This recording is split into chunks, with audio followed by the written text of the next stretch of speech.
Hey everyone, it's Alan Schimmel, and you're watching TechStrong TV. Today's Friday, May 29th, and it's the end of another week. I think it's our ninth week here. It's episode 43. We skipped 2 days, last Friday and last Monday, so it's really 45 days since we started, or 45 business days since we started TechStrong TV, and we've learned a lot. We've done a lot. We've brought a lot. And you know, it was all, this whole TechStrong TV thing started as a way to help get us focused through the COVID thing. We weren't going to be traveling to conferences. We wanted to keep tech news coming. We wanted to stay connected to the community, and it's done a great job of that. The culmination of it is TechStrong Con, which is next Thursday, June 4th. Man, we've got over 40 speakers, and some of the biggest, brightest minds in digital transformation, DevOps, emerging technologies, cybersecurity, cloud native. I don't know what else to tell you. Go to techstrongcon.com. Sign up. It's free.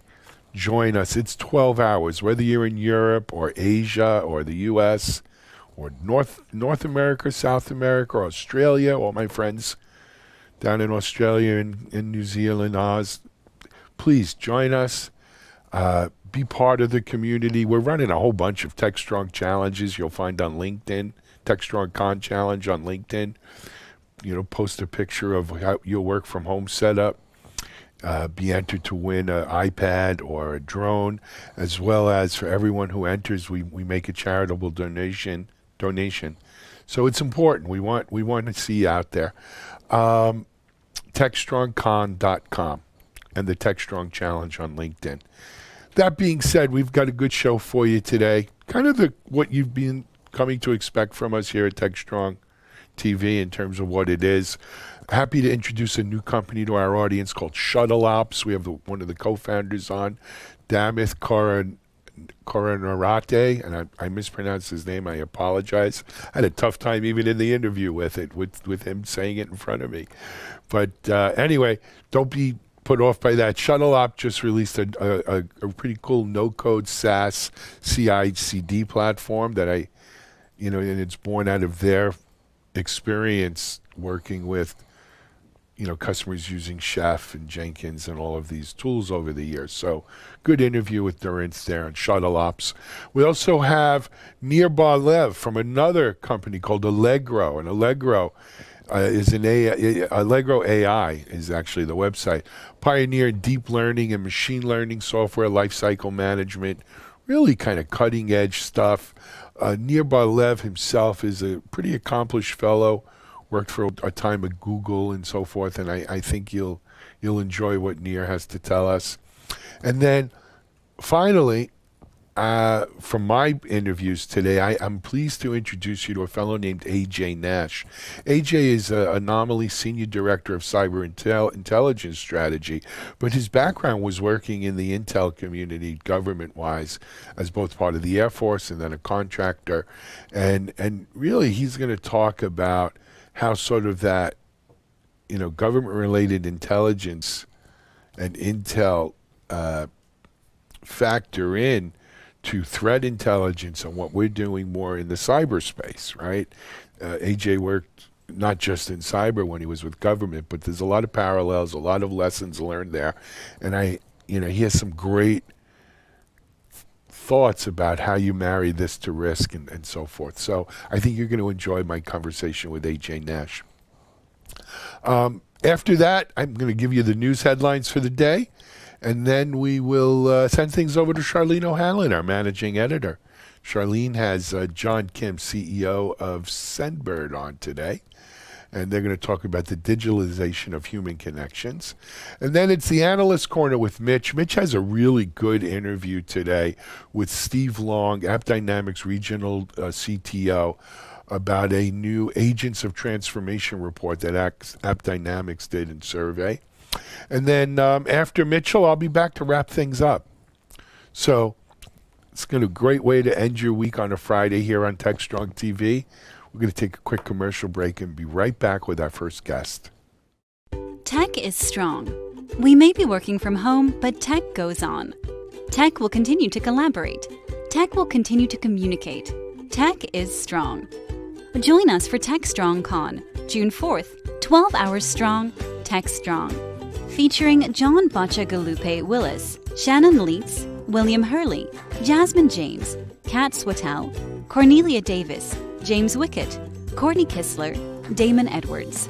Live Q&A with speakers, exhibit halls, and more. Free, but register before spots fill at techstrongcon.com. Back in the TechStrong studio, it's now time for our first guest for today's segment. And as I mentioned, this is a new company we haven't introduced or met with before called ShuttleOps. And they've just released a no-code SaaS-based CI/CD platform. I spoke to one of their co-founders, Damit Karukanade. And I, again, apologize to Damit. I have a tough time with his name. And I've tried and tried. But anyway, don't worry about that. Let's focus on what Damit has to say and what the folks at ShuttleOps are doing. Here's my conversation with them. This is Digital Anarchist. Hey, everyone. Thanks for joining us for our next guest interview here. I'm happy to be joined in this segment by Damit Karukanade. And I messed that up, but I do the best we can. Damit, why don't you say it right for me? Damit Karukanade. Damit Karukanade. Okay. Damit, I apologize. Do the best we can. But I'm going to, okay, now we've got your name out of the way, though. Why don't you tell people where you work and what you do? Yeah, I'm the president and CEO of ShuttleOps. And at ShuttleOps, what we're trying to do is simplify the DevOps equation by helping organizations deliver apps to the cloud in a fast, simple, and secure way. Absolutely. And that, it's a really nice kind of, the marketing people have wordsmithed it up real good. But let's dive in. What does that really mean? What do you have a platform, and I don't know a lot about it, but I'll pull out some things and you feel free to expand on it. So you guys have this SaaS-based platform that's a kind of low-code, no-code type of environment, right? Yeah, that allows people to do good. Yeah, sorry. It's really a no-code environment, at least a no-code first environment. And, over the years, after delivering, a fair bit of, DevOps services into large enterprises as well as, startups, we saw a real need for a different approach to DevOps. And so what we're really, looking at is, and what we like to call it, is the application delivery gap, right? That we have today, where we have all these applications an organization has, and they need a way to get it out to a production environment on the right-hand side here that could be consumed by their end users. And whether that's internal or external end users, the goal is to get it there so it can start generating some sort of ROI. And today, if we look at what that gap looks like, scattered in between, we have a plethora of point solutions, right? And usually an organization has to stitch together all these point solutions to get their apps across. So what we're trying to do with ShuttleOps is simplify the equation and provide a SaaS platform where you can connect, build, deploy, and manage your applications in one spot to really accelerate digital transformation and the adoption of DevOps across organizations. Very cool. Very cool. And just to get preliminary stuff out of the way, ShuttleOps is at shuttleops.com or the website? Ops.io. .io.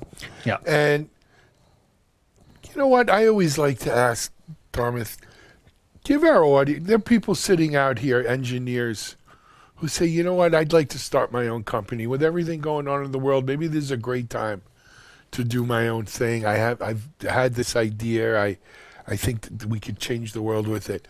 Give them a little, if you wouldn't mind, how did you come to be, CEO, president, founder of ShuttleOps here? Yeah, so, I didn't walk into this overnight, unfortunately. So it's been, I think, no one does. Yeah. It's been many, many years in the making, right? For me, just going into my background, I started off, software development and consulting, typically for large enterprises, building out platforms, initially on prem, and then, it went into the cloud as clouds start to pick up. And then from there, I really got into DevOps, and then we really saw a need. And so I think one of the things I would say is, make sure what you decide to do is baked in, experience and really feeling customers' pain, because we were in the field out there for many years, really feeling the pain customers were going through, trying to deliver applications. And this is a interesting time to bring a product to market. With the current COVID situation going on. And I think, it's for us, I don't know if there is, a better time, to be quite honest. People are really doubling down on cloud and moving their apps with everybody working remotely, but they're also looking to save money and cut costs. And that's really what we're trying to do by simplifying the equation here to make it really easy for people to move their apps into the cloud and generate that ROI sooner than later. Yeah. I mean, so I will tell you, I over the course of my career, I did about 4 or 5 venture-backed startups that I either founded or co-founded or was very early on, and from almost from scratch. And my opinion, and it's just my opinion, is times like these are the perfect times to start new things, because it's kind of choppy waters. There's disruption by definition.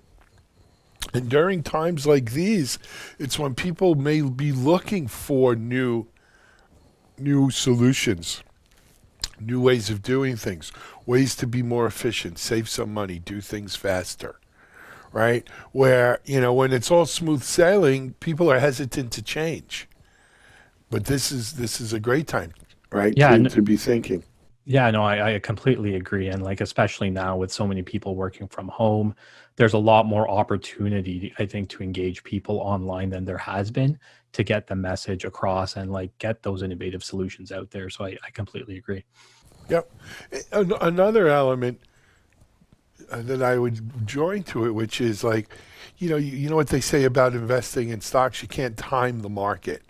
Right? If you time the market, you're always going to be either way too late or way too early or whatever, right? You can't time when these like tech markets are going to turn or back. You got to be there in place when that happens. So if you wait for the perfect time on when to launch, when things are starting to take off, I guarantee you'll miss the boat, you'll miss the party. So I'm 100%. You're at the right time, at the right place with this. I think the other mega trend that you guys are riding on, which is if this whole COVID thing wasn't enough to give people a kick in the butt about, hey, you got to get serious about digital and cloud transformation, right? I don't know if companies are going to exist going forward if they're not, getting serious in doing this. Yeah, no, I completely agree. I think, the way we're doing work has already changed right now. A lot of us have been working remotely for a couple weeks or, a couple months. And everyone's really got accustomed to this new way of work. And now people are thinking about, okay, well, how do I accelerate this? And how do I, move things out of the data center or the on-prem environments where we're used to having things to a more dynamically scalable, accessible environment in the cloud. And I completely agree. There's going to be companies that we know of today that in, even in a couple of years, maybe less, won't be around, right? Because the business models have changed and they haven't been able to change with the times. Yeah, and we're seeing it. We're seeing it right before our eyes. Dorinth, I want to go in another direction. So it seems to me like what you're doing with shuttle ops is there's two prime benefits here. One is speed to moving stuff to the cloud, right? You don't need a whole bunch of code or coders, developers in that way. It's relatively easy with no code to kind of building block your way. Going back to Visual Basic kind of coding and stuff, right? You didn't need it. Really sped up, not only sped up development, but it democratized, if you will, it made it a broader base of people. And I think that's kind of what you guys are onto here, is you can bring cloud transformation, cloud deployment to a broader audience than today, where you got to kind of be somewhat of an expert to deploy to the cloud. So there's that piece of it, but then there's also the piece of it just makes it really more cost effective. And yes, that whole broadening thing is one element of making it cheaper, but another element of making it is really the pure cost involved in it, not just time is money, right? There's the time is money of cost, and then there's just the pure cost of it is the way I.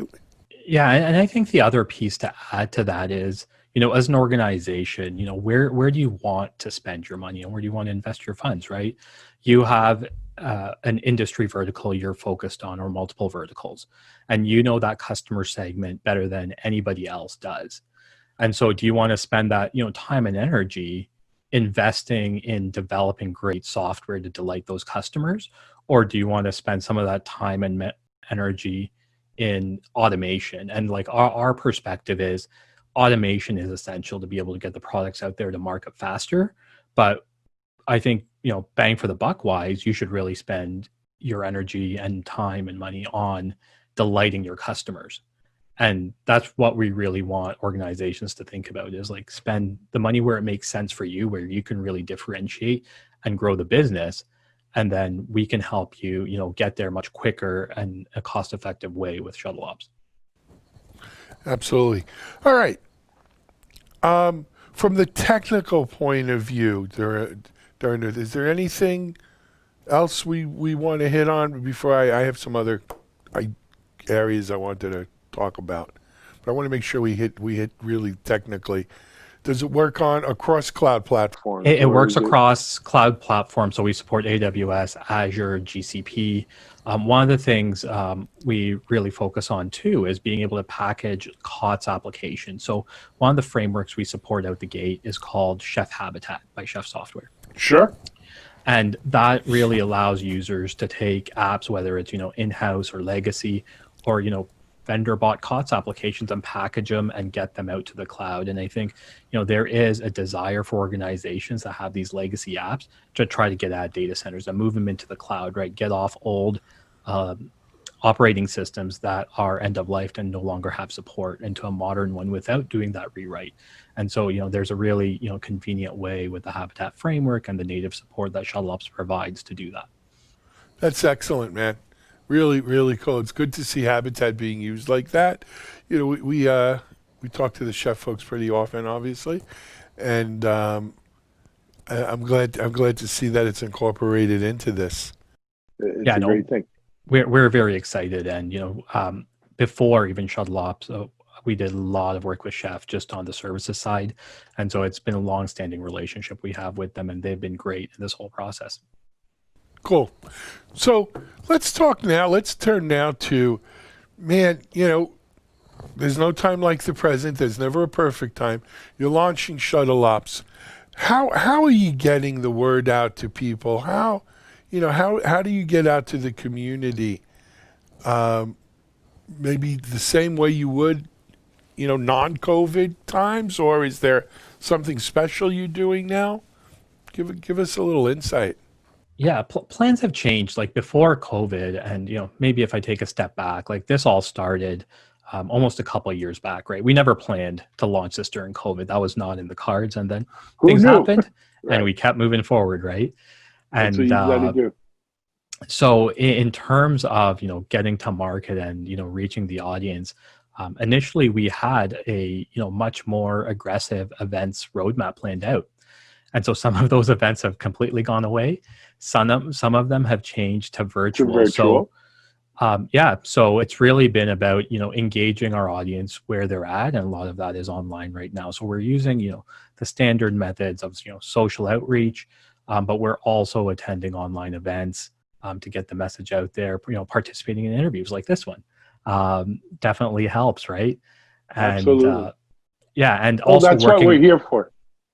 And we do appreciate that, and working closely with partners like Chef Software as well.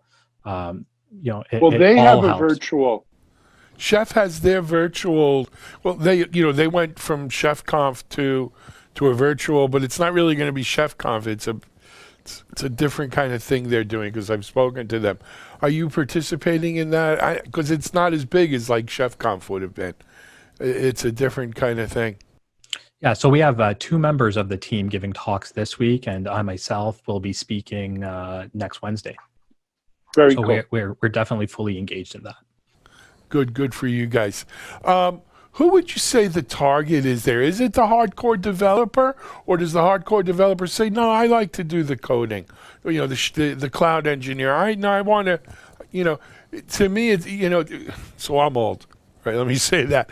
There was a time where there was this huge friction between like IT folks about using a command line versus a GUI, right? A lot of people hated the GUIs, or they resisted the GUI because it made them less than they felt. Who is your customer here? Is it the GUI command line argument all over again, or something else? I think we will see some of that. I would say, our target audience is really developers.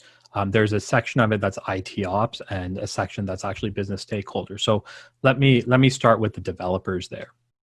So for developers, it's really about having a way to quickly build and deploy your application, so you don't have to worry about managing that, and you can worry about developing code. So we're not saying, coding command line's a bad thing.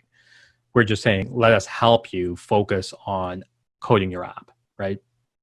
And for IT ops, it does provide a single pane of glass into all the environments and all the applications, so you can much more easily manage it without actually writing lots and lots of code.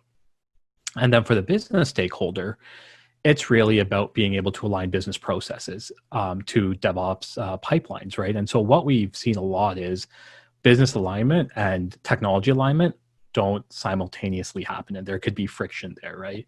Just because you have a push button deployment doesn't mean your organization will allow you to do that push button deployment to production. So sometimes you need different roles and responsibilities doing different deploys, or you need audits in place. There may be SLAs you need to align to. So when we were thinking about, what does it mean really to do no-code CI/CD, and who are the stakeholders? The business stakeholders and aligning to business processes was, a gap we did see that organizations struggle with, and we really wanted to address that as part of building the pipeline, so that the business can be part of the conversation and not, joining the conversation after the fact. Excellent. This COVID thing isn't going to be around forever, though, God willing. What are the plans moving forward? Is it more fun? Is it fundraising? Is it, going on some sort of road show? At some point you got to get that going, right? Yeah, and I think all of those right now are on the table. And we're just a couple of weeks in market now, so the momentum's starting to build, and we're working with our partners on figuring out the best directions forward. But I think right now it'll be a combination of all the above. Excellent, man. Well, look, we're about out of time here. I want to thank you for joining us and wish you a lot of luck. It's shuttleops.io. Yep, perfect. Thanks so much, Alan. All right. Damith, Karuna, you say it. Damith Karunaratne. You do it much better. You've probably been saying that a few times. Yeah, I've been practicing for a couple of years. Well, you've had a couple of years on me on that one. Damith, thank you so much. Shuttleops.io, check it out. Great no-code CI/CD platform. Works with Chef Habitat. Excellent stuff to take a look at. This is Alan Schimmel for TechStrong TV. We're going to be right back with our next guest.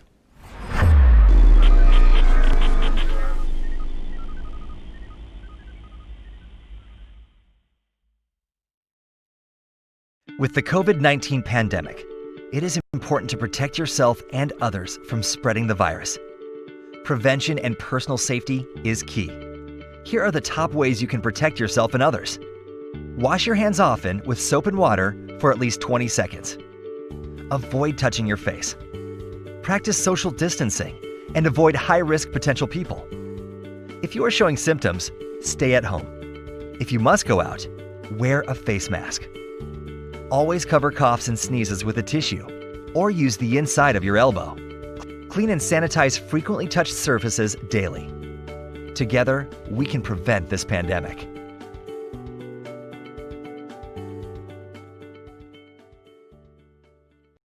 All right, back here in the TechStrong studios.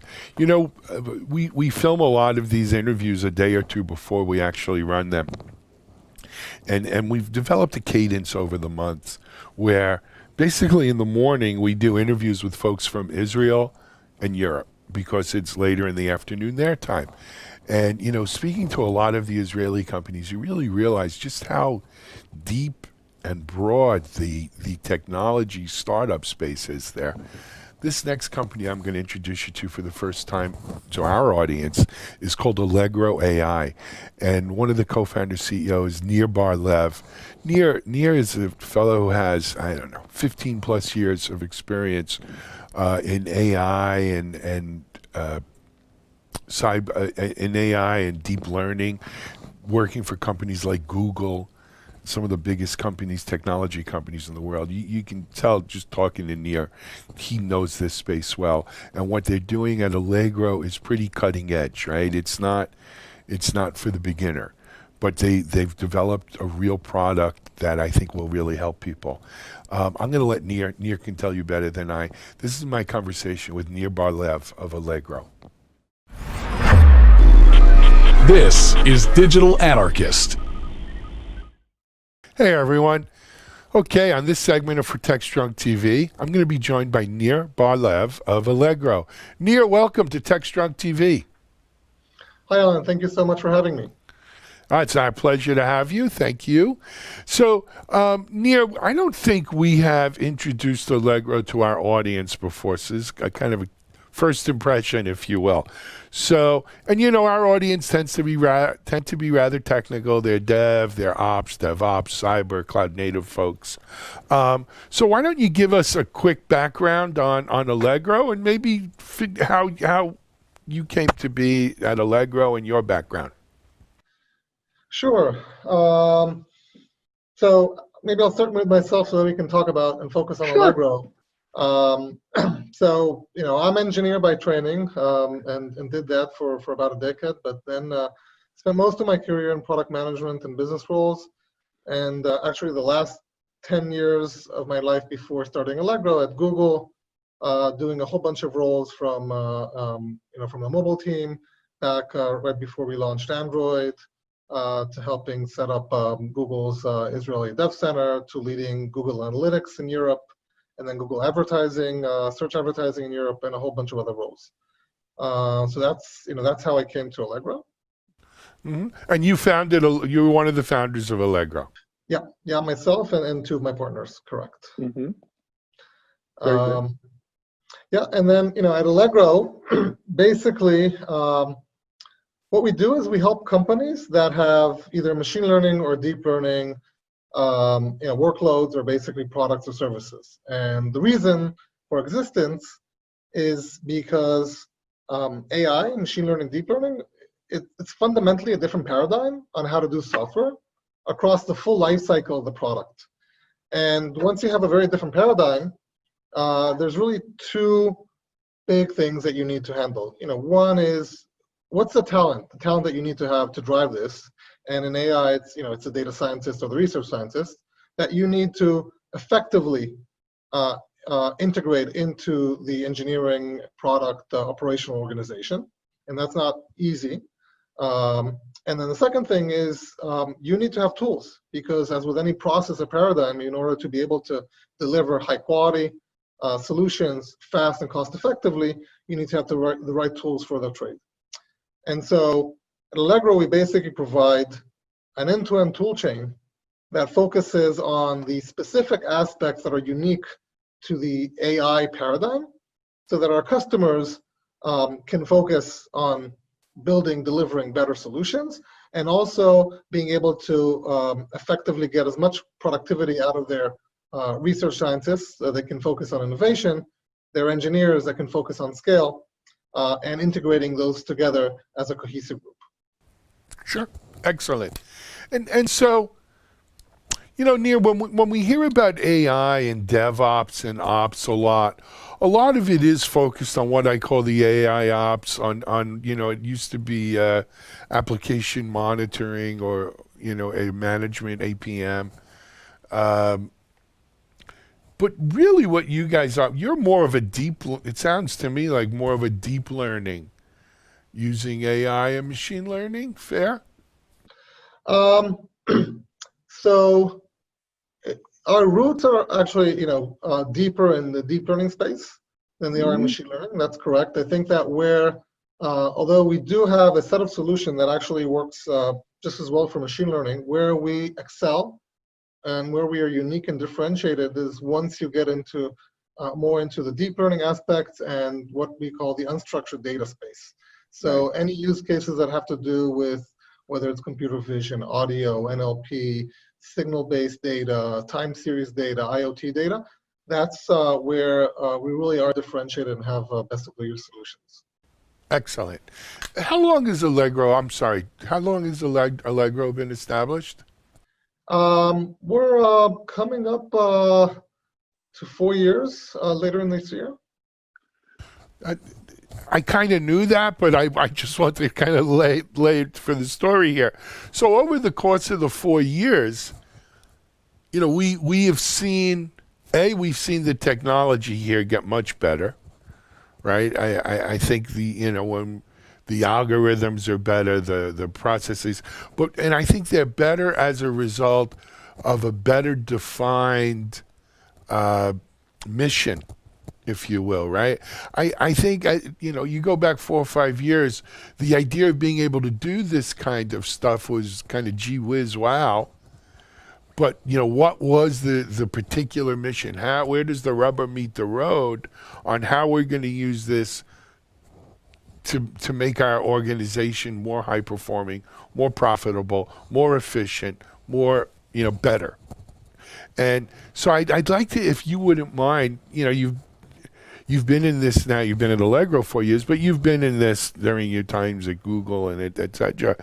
Talk to us what you have seen. How has the mission become better defined over the last, let's say, 5 years, and bring that right up to how companies, and if you can mention companies, great. If you can't, also great. But how companies are really doing this, using it to do better right now. Right. So I think that the market has really matured. I mean, I wouldn't say necessarily it's already mature, but 4 years ago, it was clearly a lot of hype and very little actual knowledge, best practices in place. Those things manifested itself in many different ways. For example, a lot of companies, several years ago, you had a lot of startups coming up on optimizing neural networks or building specific neural networks, where today that's a commodity. No one's really doing that, and I don't think that the few that are left are going to really succeed at that.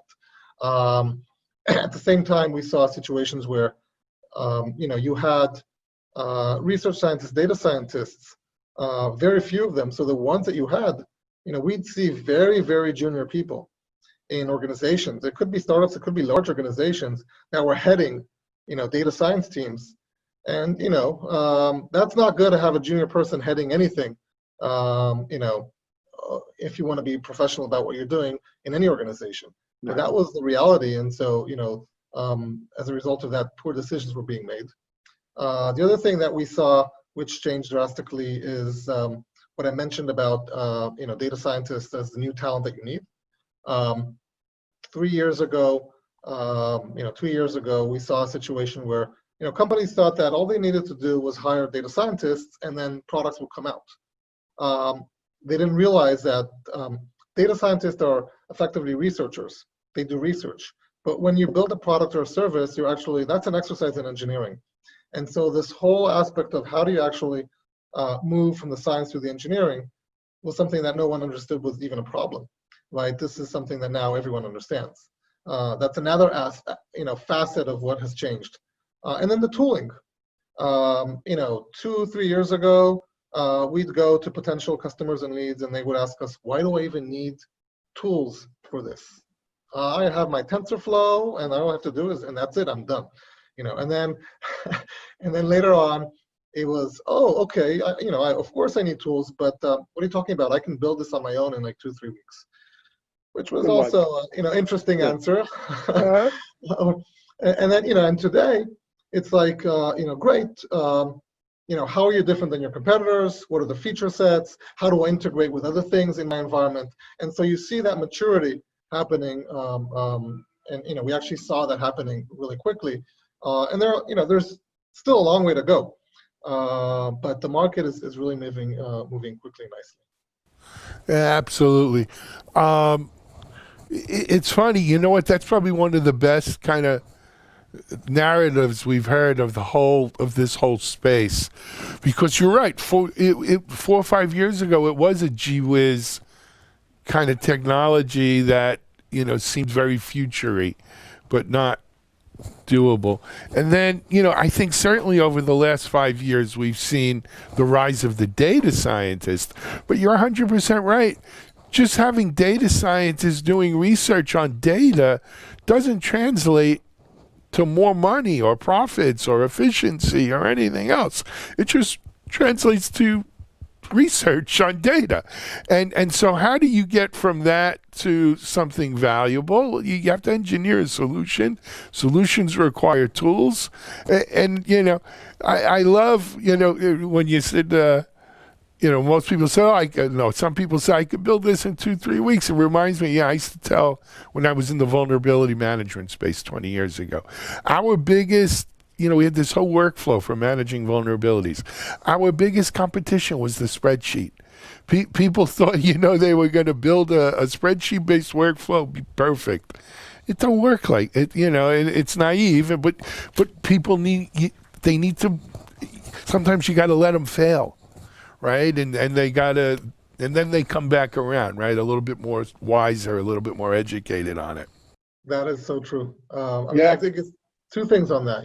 There's a saying that, it's the 80-20 rule that works really well here with AI.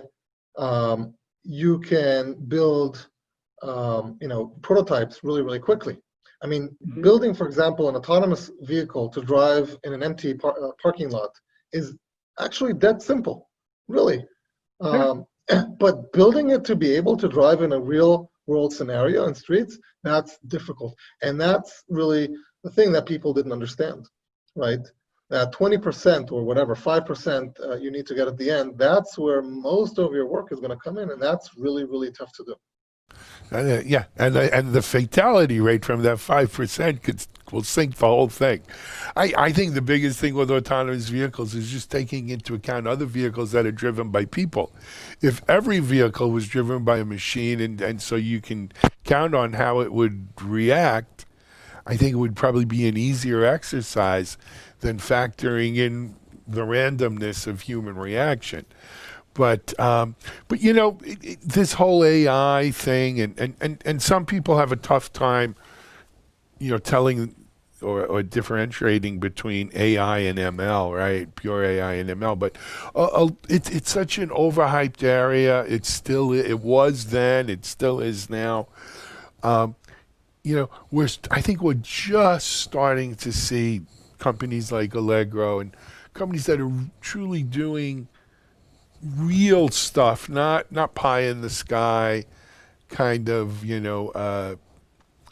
the kind of stuff that Bill Gates and Elon Musk and all these people warn about AI could be the end of humanity. We're not talking about that kind of stuff here. We're talking about very concrete, task-driven kind of stuff.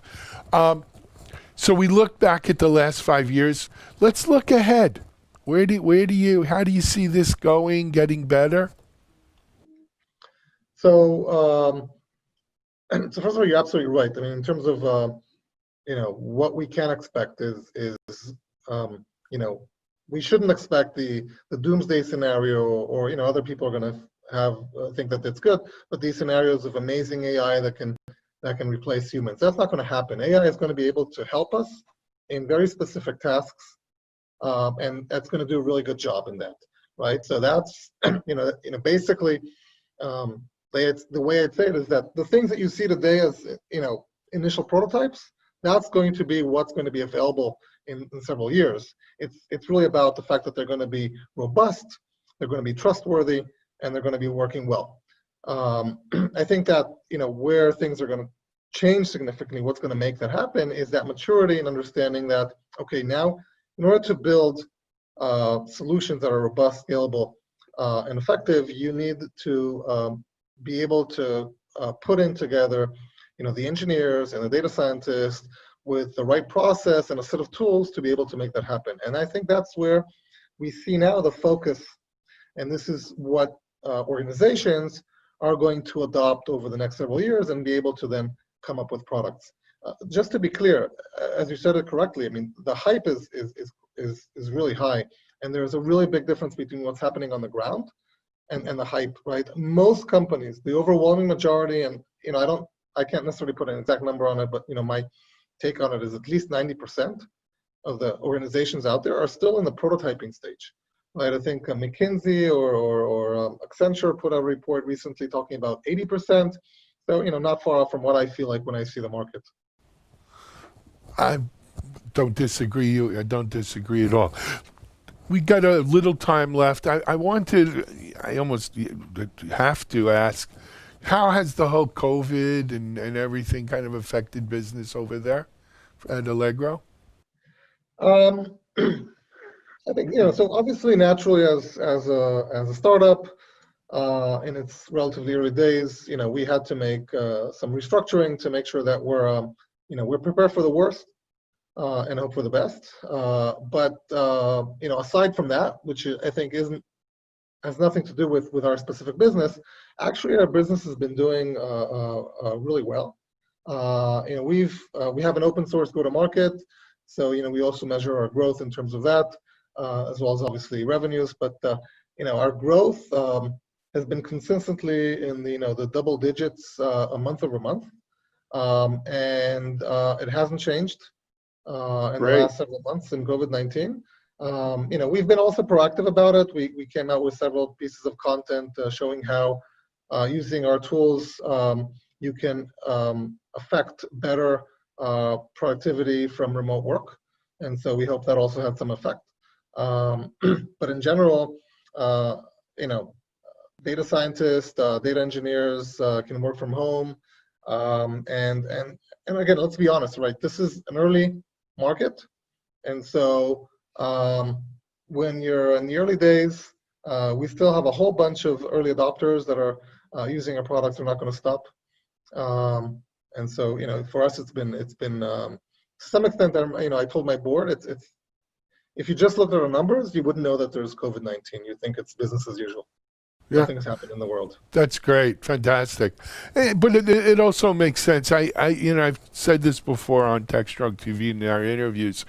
We're blessed somewhat in the tech sector because through this all, companies are relying more and more on their technology to see us through, right? And especially the kind of stuff that you're doing over in Allegro, where if you're a company who needs this kind of technology, the people are probably working from home anyway, already dispersed, right? B,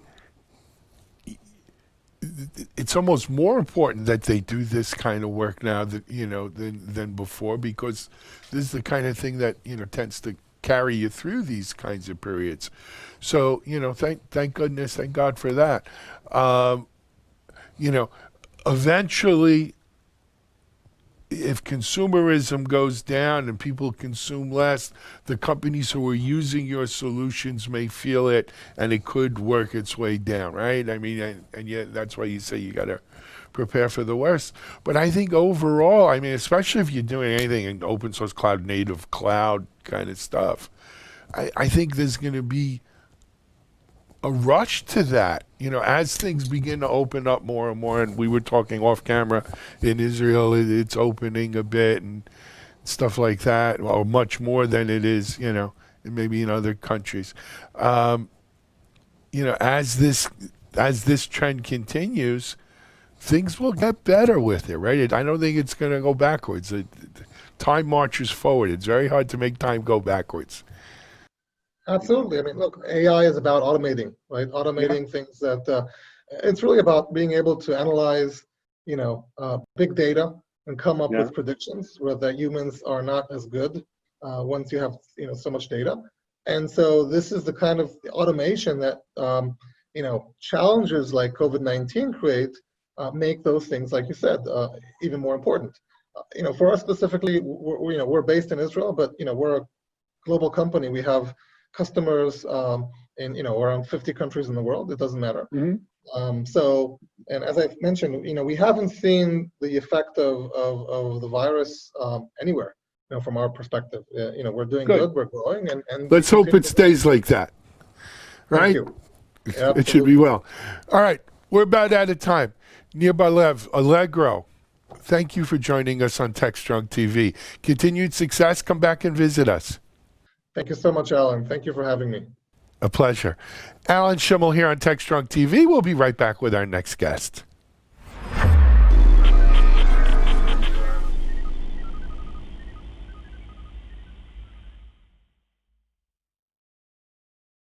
ContainerJournal.com is the leading online destination for centralized computing-related content. ContainerJournal.com covers all aspects of software containers, from container management, data management for containers, container security, networking for containers, to the entire container ecosystem, Kubernetes, microservices, serverless, and more. ContainerJournal.com has the largest selection of container-related news, featuring breaking news, blog posts, podcasts, and more. Visit www.containerjournal.com to learn more.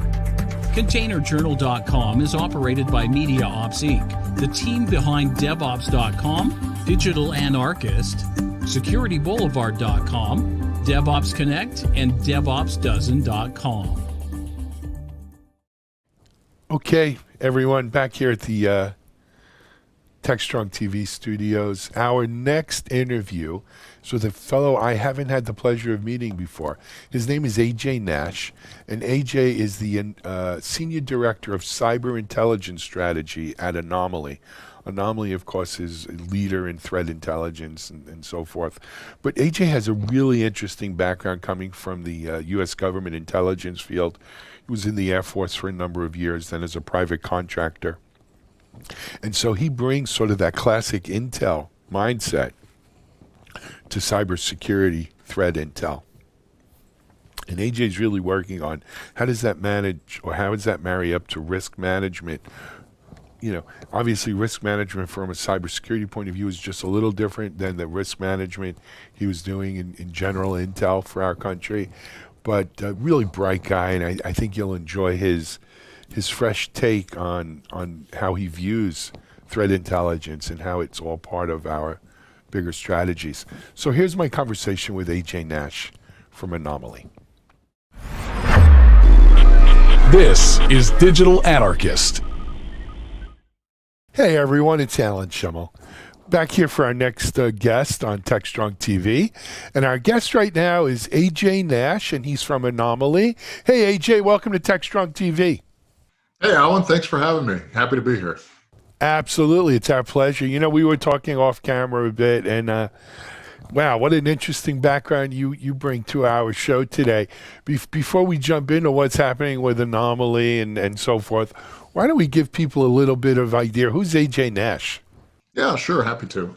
So as you mentioned, I'm AJ Nash. So my position right now is I'm the Senior Director of Cyber Intelligence Strategy for Anomaly. As far as my background, I came out of a traditional intelligence background. I got about 18 years in the intelligence community. I was U.S. Air Force for half that time and a contractor for the other half. I focused in traditional intelligence, counterterrorism, counterinsurgency, countering trafficking in persons, chased war criminals for a couple of years, which was fun work. Mostly worked at the executive level, doing briefings and writing papers for executive leaders, briefing director of NSA, things like that. I spent most of my time at the agency or at Cyber Command. So I spent about the last 5 of those years were spent countering threats in cyberspace. And I moved into the private sector, and I've been out here now for about 5 years. And primarily my role in the private sector has been working with organizations to either build intel programs, or help them mature the programs they have, or in a couple occasions, I was involved in building programs myself. Excellent, excellent. What a great background, man. And thanks for all the. I'm sure you could tell some real war stories if you were allowed to, but what a great experience. Very cool stuff. Yeah, I was thankful to have the opportunity. Yeah, we're thankful we had people like you out there doing it. So, but AJ, transitioning from sort of an NSA or an Intel background to private sector like this, you deal with some things that are a little more mundane, perhaps not, right? Depending on what we're dealing with. But we've certainly seen over the last, let's say, 5 years, the whole threat intel industry, or it was a cottage industry at one point, under the whole cyber umbrella, and now it's become much more mainstream, much bigger, much more accepted and everything. But yet still, I don't know if I want to use the word immature, or maybe more art than science still. Talk to me, what are kind of your impressions of how threat intel is fitting in, how it's being used, where does it fit within the cyber organizations at most companies versus the general, beyond cyber, the whole business of C-level and what have you? Sure. Yeah, no, not to insult anybody, but I think immature probably is the right term. It's been interesting. Like I said, I've been in the private sector now for about 5 years, so I have seen a growth and maturity. We're getting there, but intelligence has been a professional skill set in the government space for decades. So I think we're a long way from catching up to the professionalization that we've seen in the government space. In the private sector, I think we are moving forward. I think organizations have gone from, hey, we need intel. Now they're starting to figure out, well, what is intelligence, right? And one of the challenges that I work with folks on a lot is separating between data and information and intelligence. And a lot of my job, frankly, is I'm not trying to invent new things.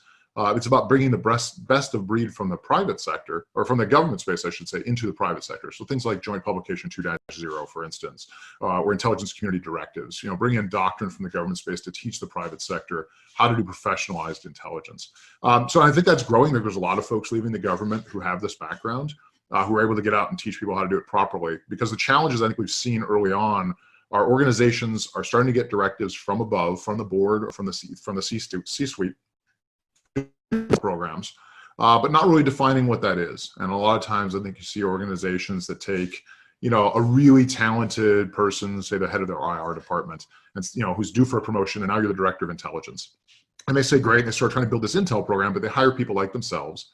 And a lot of times they build really just another incident response type program, something very granular, something very much about atomic indicators, instead of true intelligence, and they don't end up succeeding.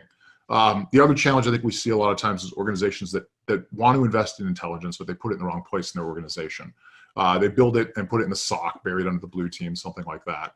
And they're going to have a hard time with value. So, I tell people a lot of times with intelligence, the math equation I use is talent times access times time. So talent being people, obviously, you need the right people to do the work. Access means you need to have enough material, the right material, but then there's always some time factor. Organizations are going to spend a lot of money on these things. It's a reality. Talent costs money. People are hard to get. Good quality intelligence there's a gap there. Access, you have tons of vendors willing to sell you a lot of things, and you need a pretty broad collection capability. Much like the intelligence community has 17 agencies, the private sector, we have a lot of different vendors. So you need to figure out what you need for your specific needs, right? So when you invest all that money, I don't think it's a great plan to put that buried inside your SOC where it only supports your blue team needs, or maybe your red team needs, and maybe purple team, somewhere in that area. So I've encouraged organizations to look bigger, move your intel organization up, have it support your CISO at a minimum, maybe even the C staff. And you can start having discussions about, physical security and insider threat, which can also work with HR, right? You can work in your M&A organization, patch prioritization, obviously your blue team, your red team, your traditional SOC needs still. But now you're getting more value out of intelligence. So you're building more of a strategic approach to intelligence. So when you spend these hundreds of thousands or possibly millions of dollars, it's easier to get return on investment, to be able to document that, especially from a business case. Yep. One of the problems that I think we have, and it's not just in the threat intel space or intel space, it's in the larger cyberspace, which is when we try to go broader beyond the CISO. We don't do a good job of talking their language. Right. You're exactly right. Yeah, I think one of the things I've been trying to focus on, and I'll be clear in that I haven't accomplished this yet either. I think there's two languages when you get into the C-suite and you get into the board. They care about risk and they care about profits. Those are kind of the two languages I've assessed right now for these areas. I don't know that anybody yet has been able to measure and marry threat intelligence or cyber intelligence or intelligence in general with risk. So to be truthful, that's one of my projects for this year, is I'm trying to get smarter on risk. It isn't a background I have a great deal of information on compared to the intelligence background. But I think the solution is going to be, how do we measure risk reduction? How does intelligence measure against that? And how do you do that in a quantifiable way you can defend, right? Intelligence right now is still very subjective. I think a lot of people see it that way. I've spent a lot of time telling people, you invest in intelligence for the reasons you invest in health insurance or a home security system. You're not going to necessarily be able to get the ROI measurements you would get out of, say, a firewall or endpoint protection, where you can do all the bean counting. This is more about how you set up your risk structure, how you set up your threat structure, how you feel comfortable, right? But that's not a sustainable way of measuring this. So I think right now there's a lot of folks, myself included, who are trying to find a way to tie intel to risk, because risk is the language of the board. And then the other piece is that goes with that is the business aspect of it.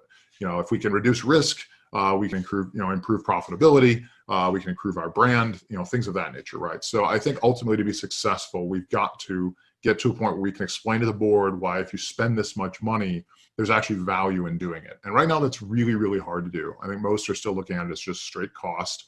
And the best argument right now is this is the cost of doing business in an interconnected world. And then there's a fear driver to that. You don't want to end up on the list, right? We all know the list. There's a lot of large companies on the list that have had major breaches. It's very easy to look back and say, if you only spent $4 million on Intel, you could have saved the $90 million cost of the breach.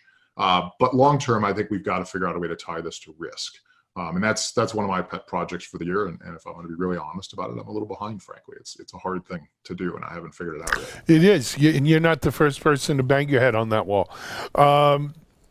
But sooner or later, you'll either get a very soft head, or you break through the wall. So I'm not as well versed in, let's say, threat intel and intelligence, but I am well versed in trying to convey risk to C-suites, right? In my past lives, and I will tell you that even there's risk and there's risk, right? The language of risk they understand is actually very closely tied to profits. Yep. It's very closely tied to revenue, right? Because truthfully, they don't give a hoot about their reputation unless you can show how their reputation is going to affect their bottom line, right? And so going in there and talking to them about whether we should whitelist or blacklist, right, stuff, or why we need better SIM and log or what have you to lower risk because it's going to give us a 22% reduction in risk, is not the risk they know about, right? The risk to them is really, it's financial risk, right? And everything gets tied to that language of business. And it's, yeah, absolutely. Yeah, right? I think in cyber, we talk cyber, right. But we talk cyber risk. They talk business risk. Exactly, and I think that's a really important point, right? And I have a benefit of not being remarkably technical because my background was traditional intel and personalities and geopolitics and things like that. I tend not to fall into that category, right? So I look at reputational risk, business risk.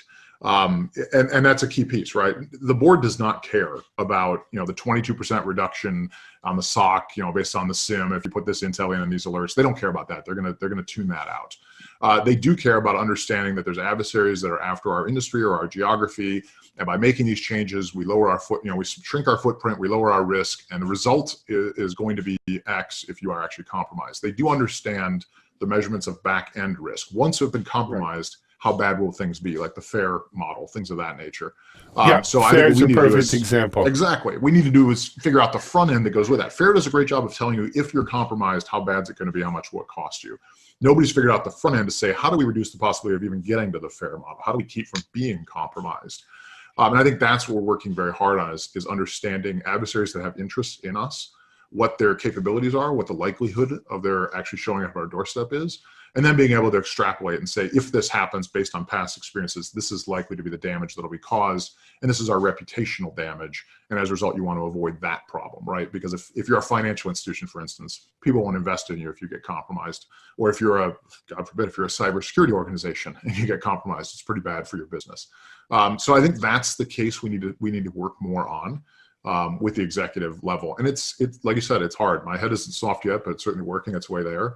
I'm trying at this point to reach out to a few folks I know that are really, really smart on risk and see how we can partner together and have more discussions on this. Because I don't think I'm going to tackle it myself this year. It's just, it's hard. It's tough. It's tough. I will tell you that, originally when the rise of the CISO became a thing, right? Because I've been in security 20 years. That was part of their mission, was to be the translator. The nexus, right, between the business C-suite and the security SOC and so forth. You know what, AJ, I realize, and off camera, I have someone I'd like to introduce you to, I think, can help you with that. But let's talk a little bit. You do work for Anomaly, and we really didn't talk much about what Anomaly does and how it fits into this. So why don't we do that for a little bit? Yeah, that'd be great. Anomaly, full confession, I was a customer. That's how I came to the company, right? So I mentioned building intel programs and talent access time, right? And all this access. So if you're going to bring all of these pieces together, all these different collection capabilities from all these amazing vendors, it's too much for people to process. So I was looking for what was known as a threat intelligence platform, which Anomaly, we have one. It's called ThreatStream. And it's the flagship product of the company, right? So I POC'd several different platforms. And I ended up choosing Anomaly as the company I went with, right? So with a threat intelligence platform like ThreatStream, you're able to take all of these various sources of data and information, and in some cases intelligence, bring them together.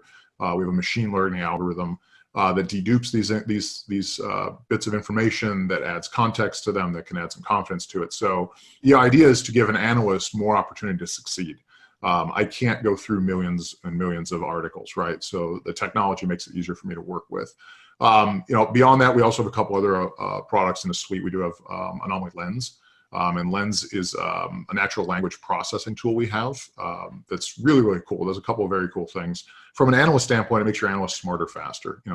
In simple terms, the ability to be browsing all the different sources we all read on a daily basis and have context brought directly to my screen, so I understand, what is this CVE without having to go back and look for it, or who is this adversary, because I can't keep track of everything in real time. And make sense of that and even connect that back to my environment. And then the third product we have is known as Anomaly Match. And what Anomaly Match does is I tell people I think it completes the promise of the SIM. SIM technologies are incredibly powerful and very useful and really needed in most SOCs. But we've run into some challenges with SIMs. They're overwhelmed by a lot of the data. Sometimes they tip over. If you want to do a retrospective search, if you want to get to patient 0 during an incident response, in most cases, you're not going to make it. It takes 6-8 months of back research to find that. Most SIMs will tip over if you try to go that far back. Or people end up having to pick and choose what they even run through their SIMs. So a lot of organizations don't even run their email traffic doesn't actually go through the SIM because it's too cumbersome. And that's where a lot of your problems are going to be. So we have this platform that actually works with the SIM and does real-time matching of intelligence. So in the real time, you can actually get context on all the alerts coming in, the thousands and thousands of alerts, so you know what to prioritize and look for. But also in retrospective, we can do a retrospective search for months or years, and it takes milliseconds to get accomplished. It's because we're only using the metadata. So what we can do is put people in a position where we can do a really, really quick search on that, and literally we measure it in milliseconds to seconds, and tell you where patient 0 was. It was this endpoint, this date, this time. Then you can go reach back and pull that full log. You know exactly which one to go pull and look for. So these incident responses where you have 15-minute calls or hourly calls, and the CISO's upset and everybody's chewing on your neck and it's really hard and it's stressful, and you're saying, well, we're waiting on the SIM to come back with an answer for us. We're still trying to find it. Those first couple of calls are really productive. So when you put that all together, it's a really great platform as a whole. It's a unified suite of products. that allows you to work with both the SOC and the Intel analysts, connect all those things together and give you some really solid solutions. So I'm really excited about it. I love working with our team, with our customers. And now part of my role is in the product office. I actually work with our Intel team to help make these products better because we represent, sort of our customer base. So we bring in that information back in, and then we're also testing things in advance to say, would this work in the environment? Is this an improvement? Is this good enough? So it's a really exciting time for us. Very cool. And Anomaly is ANAMOLI? That's correct, yeah. .com? Yep, anomaly.com. We're based out of Redwood City. So we're right there with all the tech giants out there. It's a fun place to be. It's a really good team. I'm really excited about it. And I'll put a quick plug in, as far as our credibility, our CEO is, he founded ArcSight. So he's the godfather of SIEM to begin with. And then we essentially founded the threat intel space, the threat intel platform space as well. So a lot of smart people, a lot of people better than myself, obviously. So I'm just excited to get a chance to work here. Very cool, man.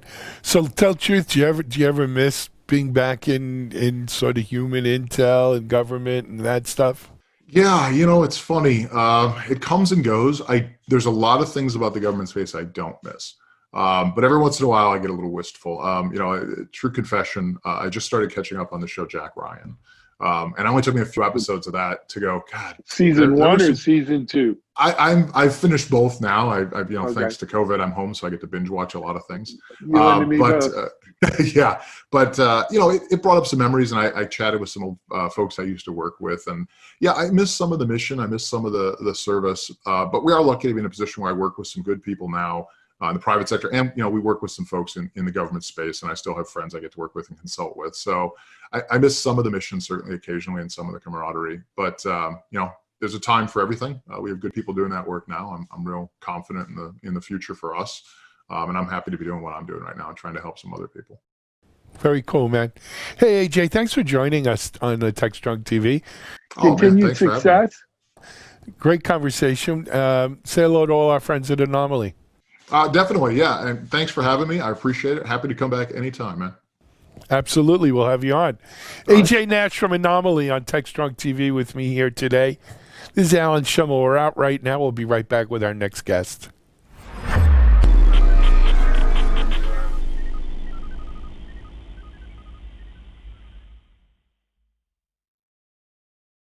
DevOps.com is the #1 online destination for DevOps education and community building. DevOps.com covers all aspects of DevOps, including DevOps best practices and tools, DevOps culture, DevSecOps, business impact, continuous testing, continuous delivery, and more. DevOps.com has the largest collection of original DevOps content, featuring breaking news, blog posts, podcasts, and more. Visit www.devops.com to learn more. DevOps.com, where the world meets DevOps.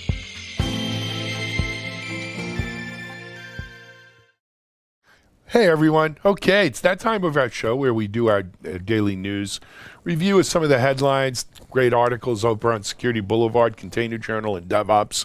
Again, this is not an exhaustive list, but some good ones to point you in the right direction. Up on this boulevard, we have the Snake ransomware. Slithers into the light, and it just pains me. We have seen such an explosion in ransomware in general over the last year or two, but during this COVID thing, it's just out of control. And so this is another one to keep your eye on out there. We got a good article on that. And then we have how the coronavirus lockdown is changing the VPN landscape. I think there's going to be an immediate change to the VPN landscape from the coronavirus stuff. And then when things return to whatever a normal is, I think you're going to see a bigger change to the VPN landscape. But read the article. I think it's got some good stuff in there. Also, Dark Owl details ransomware strategies. So this is something, a lot of people say never pay the ransomware because you're contributing. They use the money for drugs, other illicit stuff, and you don't know if you're really going to be unransomed and everything else. I also know a lot of people who have paid the ransomware in Bitcoin or whatever because it just wasn't worth the aggravation to them. Read the Dark Owl report on it for strategies around it. I'm not telling you what to do one way or the other. I think everyone has to going to make those choices. But here's what the experts are saying. Over on Container Journal, we have a report from Gartner's Gartner's 6 best practices for containers and Kubernetes. And you can hear what Gartner has to say about containers and Kubernetes. Whether you know, how much faith you put into it is kind of up to you. Mirantis updates Docker Enterprise. And, Mirantis, of course, acquired a lot of the Docker IP, and they continue to develop it here, and here's an update on that. And then over on DevOps.com, we have as I think I mentioned this yesterday, Micro Focus updated the load runner testing tools, which I'm not going to say they were in need of updating, but it's good to see Micro Focus keeping those up to date. Circle CI, who's been making a lot of strides, updated their platform. Netify adds a plug-in to Jamstack. And also we have a good article on AppDynamics surveys see cloud shift. And for more on that, Mitchell's Analyst Corner interview today deals with that AppDynamics survey as well. So be sure to tune into Mitchell and check that out. Of course, as I said, there's more on the sites. Please do check them out. But in terms of news, I think those are enough to get you started today and give you some good information. Now, I think we are going to go over to Charlene O'Hanlon, our managing editor. This is Digital Anarchist. Hey, welcome back, everybody, to TechStrong TV. I am Charlene O'Hanlon, Managing Editor at Media Ops, and I'm here now with Larry Wilson, who is the Senior Director of Innovation and Digital Products. I think I got that wrong, at Splunk. Hi, Larry. How are you? Tell me your title again. No problems. Thank you, Charlie, for having me on here. So yes, I am Senior Director of Innovation and Digital Ecosystems. Oh, I was so close. Digital ecosystems, you were right digital there. products. You were right there. Sorry, so sorry about that. Well, I know Splunk is a big data company. You guys are all about the data. So, when we're talking about the COVID-19 pandemic and the work from home directive and kind of what happens next after folks start filtering back into the office. Interested to hear what you have to say and what Splunk is thinking about when it comes to using data to kind of make sure that the environments that folks are coming back to are safe. So, what are you guys thinking about? I mean, let's talk about the role of data in kind of ensuring safety and security for employees returning to the office. No, absolutely. And obviously we're big believers in data, as are our customers. And we see that it's really important element to really coming from a very darkness of not knowing what to do and actually starting to have the ability to set up some policies and procedures and some direction in that. I'll tell you that over the last 6 to 8 weeks, we've spent time with, 100 or so of our executives in all different types of industries. And first thing I want to say is this is an unprecedented, challenging time to be a leader. I know we throw that around a lot, that things are challenging or difficult, but I don't think anyone in their lifetime signed up to be a senior executive during a pandemic which threatened both their business and their employees. And as people work through that, right there, what we really see is the big fear is how do you keep your operations operating? How do you keep your operations moving and protect those people that are so critical to your success? And there's so many different concerns that have to be thought about. Privacy. Anytime you talk about data, right, you have to talk about privacy. Depending where you live, what country you're in, what state, there are going to be different types of regulations that you have to take a look at.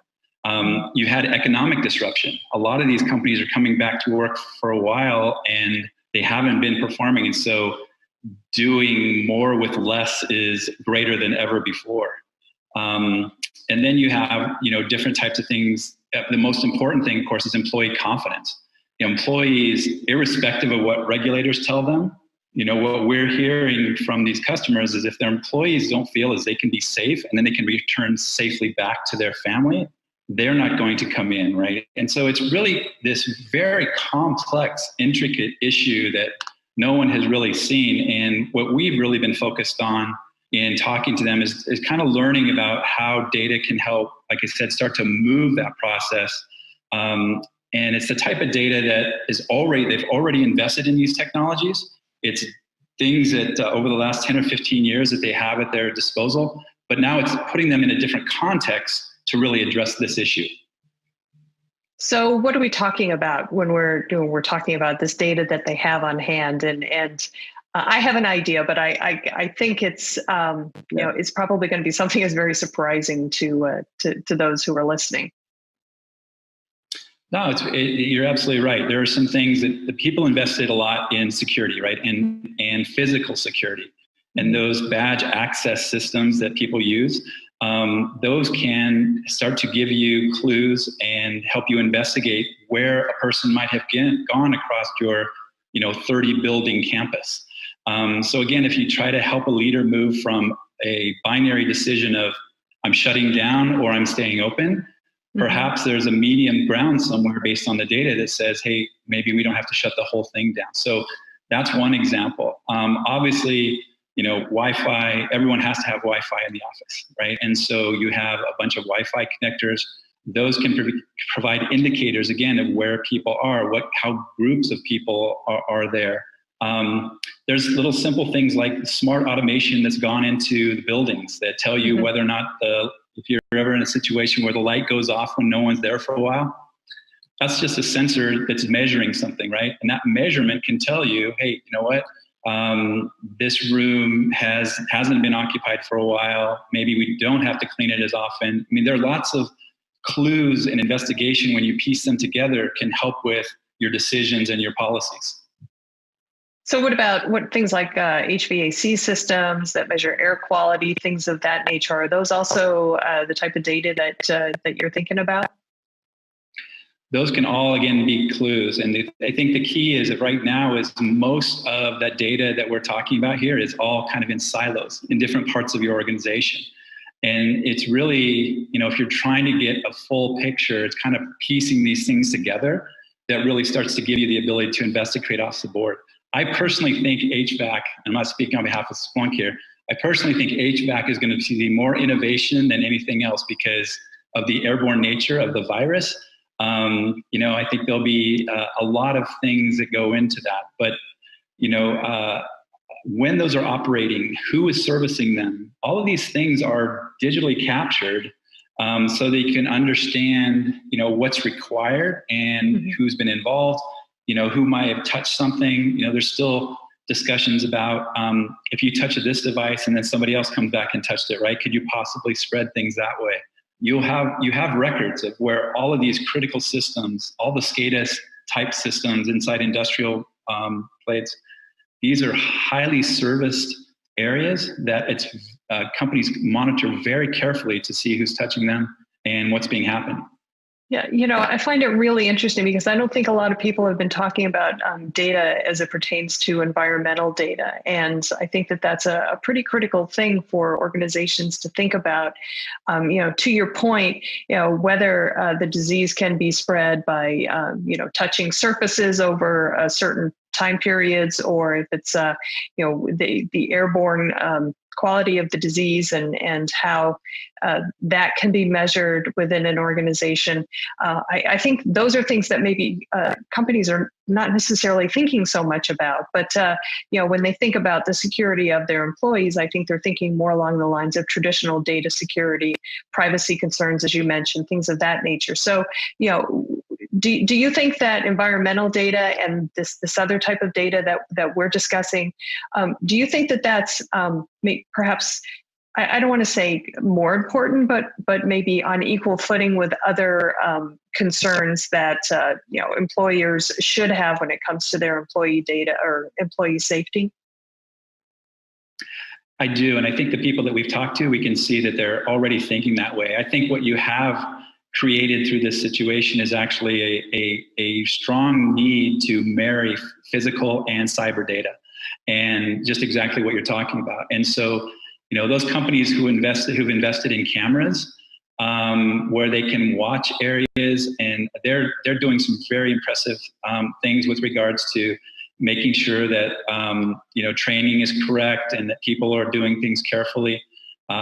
You're going to see, in addition to that, you're going to see more innovation around the physical side of things. So you've probably already heard about wearables or bracelets. Again, these are Bluetooth enabled, and they're going to give you a sound when you get within 6 feet of someone, and they're going to tell you. Hopefully, they won't shock you, but I'm just joking. But they're going to give you some alert that that will allow you to know what's happening. And again, the great thing about as you head down this journey, the key thing is to know that everything that's going to come your way is going to be digital, and that all has a fingerprint, that all has a logging capability that you can begin to correlate to other things to give you the most precise and the best situational awareness that you can get. So we've been talking about the need for data scientists in organizations, especially in the enterprise. Do you think that this is kind of like just another layer of data that organizations are going to have to sift through and parse and extract valuable information from, which basically means that they're going to need to have a data scientist on staff, or at least somebody who is capable of extracting that valuable information from data?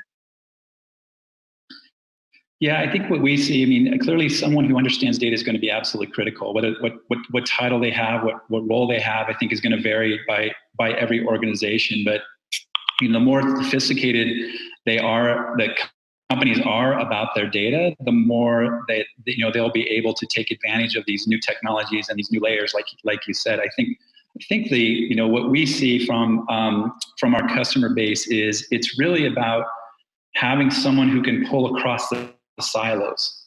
And that is the most important part, because otherwise you're solving one piece at a time. And what you really want to do is get that full picture, and then have a way to quickly investigate. I think the most important thing about getting data into a form that can easily be searched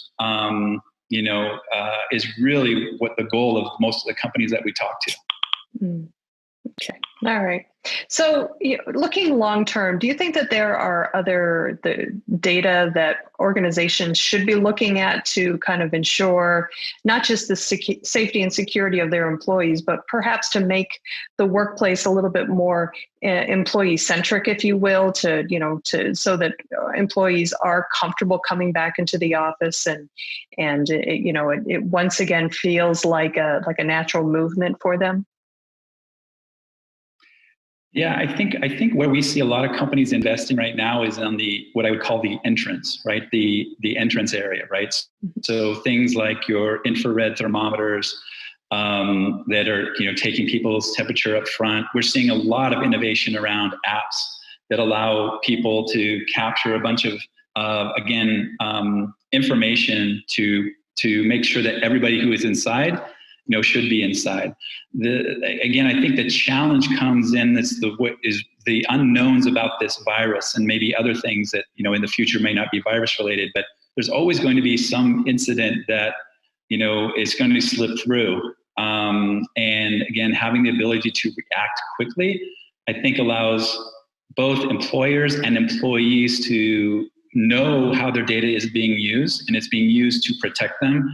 So I would say the most important part that people are thinking about from a data perspective is how to really use something that can be very quickly articulated as valuable and highly valuable and secure to their privacy.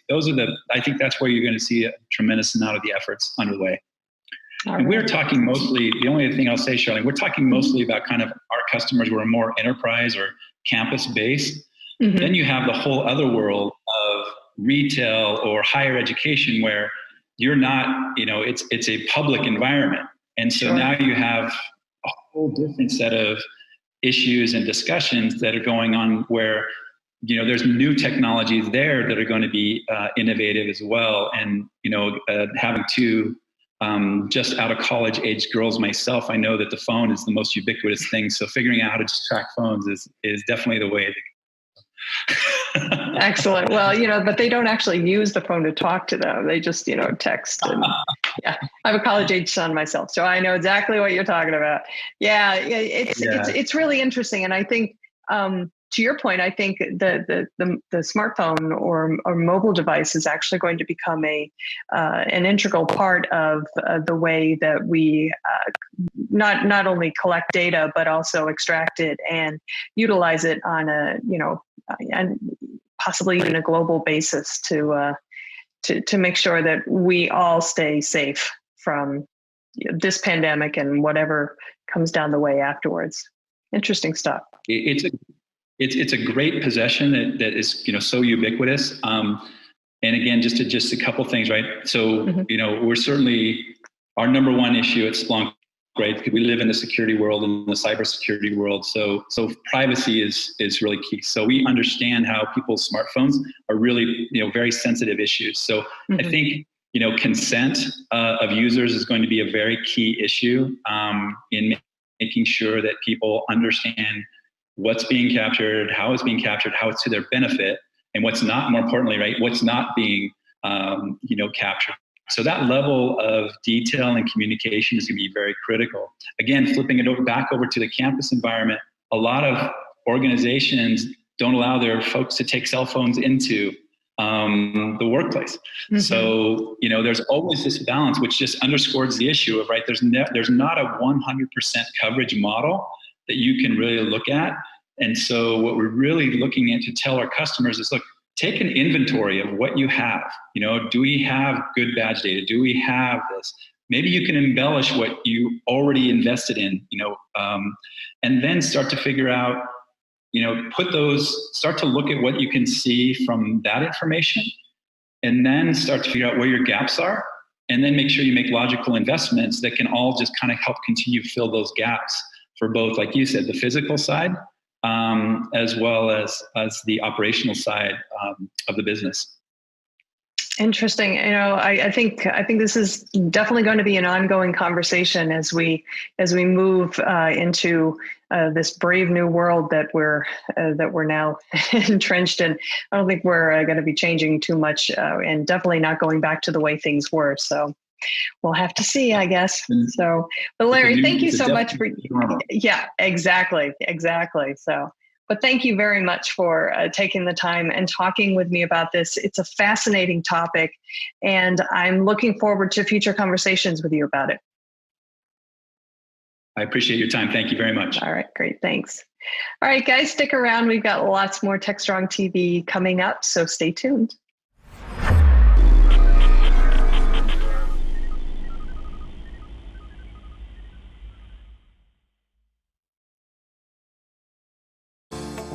Disruption is occurring across every aspect of IT. Open source, cloud services, DevOps, and cloud-native software architectures are democratizing IT and radically transforming how business is done. The old ways of creating software and doing IT are being replaced with agile, flexible, faster, and cheaper methods, benefiting vendors and users alike. Accelerated Strategies Group is out to democratize access of industry expertise and knowledge. We use our expertise and experience to offer insightful, intelligent, useful information in a variety of formats relevant to the IT community, digital events, videos, reports, assessments, workshops, and implementation projects with tech vendors, IT organizations, and business leaders. We widely and openly share our work products, often for free. Analyst reports these days aren't worth more than a graph or chart that tells a story or illustrates a market trend. We work with developers, DevOps teams, cloud architects, security engineers, and transformation leaders most every day, creating and implementing transformational strategies and technologies. We're not just thinkers, we're also doers.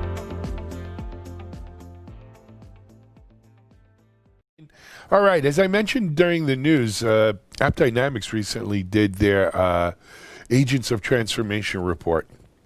And Mitchell, for today's Analyst Corner, has a chance to sit down with Steve Long, AppDynamics Regional CTO, and talk to us about it. And Mitchell, as usual, does a great job. So let's turn things over to Mitch. Take it away, Mitchell. I had a chance to sit down and talk with Steve Long, Regional CTO with AppDynamics. who's acquired recently from not too long ago by Cisco. They just completed a really interesting study. They talked to over 1,000 IT professionals, companies doing 500 million and above. They're talking to them about what changes and what impact has coronavirus, the COVID-19, had on their IT organizations as part of their digital transformation strategy. As you can imagine, a lot of disruption happening, probably some pretty big shifts happening in what IT organizations are being asked to do and deliver on and the timeframes to do it. And all that's brought up and confirmed with some interesting data in the study that Steve's sharing with us. Now, this was done in 10 markets: US, UK, France, Germany, Australia, Canada, Europe, Russia, Japan, Singapore, and across multiple industries. So we're talking about financial services and retail, public sector, manufacturing, automotive, media, communications, et cetera. So a broad spectrum. I think it's a pretty good dissection or cross-section of the different industry sectors and what's happening and the impact that COVID's had on both plans for IT and systems that they're bringing to market and what they're being asked to do, as well as the businesses themselves. So here's Steve. This is Digital Anarchist.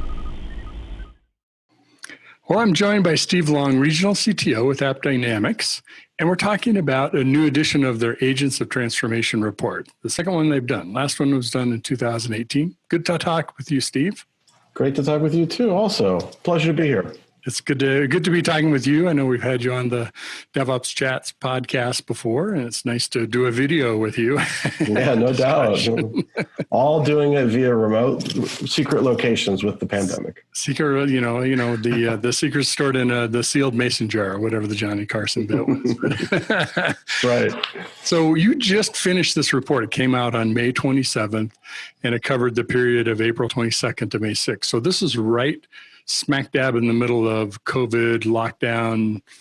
We're all sequestered at home, dealing with lots of change for IT organizations, correct? That is correct. Yes, it's a brand new report, and it's timely, and it's really revealing around how organizations have changed during this pandemic. And it's a huge time, and there's a lot of opportunity, and I'd be happy to talk about that today. I'd love to talk about it. It's a passionate subject of mine, of how much this is going to be a lasting effect versus temporary, and how much it's going to both accelerate and put more emphasis on digital transformation and software delivery, which is all smack dab right in the middle of what your report's about. So yeah, give us a flavor of what some of the interesting findings were. Yeah, I mean, I think really when this pandemic hit, it was kind of a 0 to 60 kind of scenario. And in it, the report really reveals how the pressures that really came on top of technologists and their experiences are really changing the responses to this pandemic. And the priorities within an organization, they radically had to shift. And one of the key things is just the rate of digital transformation. That term we've heard so much about for so long, it's needed to be done now. Mm-hmm. And so that's the key thing. And I think 95% of the organizations that we talk to, they had to change their priorities. And then in all of that, that's really where about 87% that this is the time, this is the opportunity for IT professionals to show their value to the business. You sound like me. That's one of the things I like to say is this is the time to prove all that investment in DevOps and new tools and cloud transformation applications, all of that. If it's ever going to prove it's worth its weight, now's the time to do it, right? Yeah, and at AppDynamics, I think it's fair to say that we believe that the application performance, it's kind of the new brand loyalty. So if you're not performing, people can just wiggle that icon and delete and change to another, source of application data. And that's really key. And now that this is upon us, technologists are radically under pressure. And that's really from everything from, mobilizing their workforces to, work from home to support the business, as well as, more dependence on their networks and their applications, and then being able to see even security issues down the stack, all the way to the application, and in some cases having to take on new roles and responsibilities within companies. Mm-hmm. It's interesting. We talk about COVID and the impact, and the low-hanging fruit. The obvious thing, of course, is work from home, which of course affects things like video conferencing, like we're doing, and meeting and collaboration tools. But a lot more things, many more things have moved to web applications, mobile that's talking to web backends, et cetera. So I imagine performance, of course. Define performance for us, because that can be looked at a couple different ways. It isn't just how fast the web page loads necessarily. Yeah, no, it's true. And so the way we look at application performance is all the way from the edge, the mobile device, maybe what network they're coming across, and we can see that. And then into and across these public or cloud networks. And ultimately, most companies are in a hybrid situation where it's, any one of the big, cloud providers into your own data center that might be running virtualization. And then above and beyond that, tapping out to these SaaS providers. So performance can mean any point in there. And I like to say it's no longer a needle in the haystack to find your problem in your performance. It's now like a needle in a needle stack to find the needle that's the problem in the performance. So performance can... Especially as much as they're interconnected too, right? It's rarely a standalone application, doesn't talk to anything else. Yeah, so that's a general way for me to say performance is at any point in there that has any type of degradation. And whether it's latency or error, doesn't matter. It's really about that experience on the customer and how you can pick up on that with any type of solution or tool. There's some interesting things in the report. It talked about, yes, the additional pressures. I think it was 81% said that's like some of the biggest change they've felt in maybe their career at that company, but also the timing of how things are getting done, both projects being approved as well as things happening in weeks and months instead of maybe quarters and years. Yeah, I mean, in the past, I think as a previous CIO, right now we're seeing that there's weaknesses in the digital transformation strategy, but also, these initiatives I had to justify and really put the time in and to get them approved could take over a year or multi-year in these journeys. And now we're seeing, these more than a year to be approved can move down to weeks and into a month. And that's huge. So 74% of our respondents said they're seeing these projects get approved. And then like 71% have said they've actually, they've had to actually turn these projects around and implement them and put them into the ecosystem in weeks rather than, in years of periods of time. So everything from the approval process has been compressed to the delivery process is also being compressed because they need these now, and never before have they seen so much pressure. Interesting. I don't know if the study went in asking this specific of a question, but do you have a sense of what kinds of applications are now being accelerated and pushed to the forefront, and we need it yesterday kind of things? Was it things that are already on the docket and business applications that we're already building, or is it no, we need to figure out how to do contactless services or some other form, a new way of doing a business process or a customer engagement, customer interaction? Yeah, and I think this wasn't in the survey, but in my experience in talking to companies, I talked to several per week. The first was really just getting their employees set. And then the other side of that really moved into prioritizing the applications for the customer experience. And so that was really where, managing things like spikes in website traffic, that was like 81% of the respondents for that. And then, the concept of lack of visibility and insights to that customer experience, those were areas of the application stack that they really had to focus in on. And that was about 80% of the customers that were the IT professionals that we talked to said, they had a lack of visibility and insight into that performance of their existing applications. So everything from the first part, which was a spike of getting their employees set, to then the second spike was, oh, wow, now all of a sudden our customers are using us so much more. So it was kind of like a 1-2 punch where the investments were in those two categories. And then as that hit, that second wave really hit, was about MTTR. So the mean time to resolution, 70% said that the remote IT staffs had to really prioritize the customer experience and find those problems and then fix them faster. Interesting. I imagine there's some new problems to solve too, not only because of scale, of course, things tend to emerge, new problems crop up. But I imagine before you weren't as necessarily as interested of what is the local ISP network to people's house, what's the performance, and are there or fiber, hybrid fiber, coax, wireless. You know, we're used to people having a good connection through their businesses. Yeah. Many people, of course, a lot of services don't do that also, but now all of it's shifted into those kind of networks, and now you have new variables to deal with. And that's the nice thing about seeing from the edge of where a user is actually coming from, all the way through your ecosystem and being able to see that. And I know, for me, for AppD, that's one of the most beautiful things to see.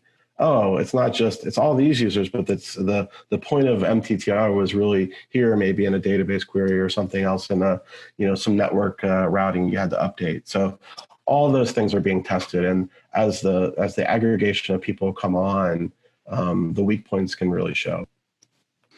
Absolutely.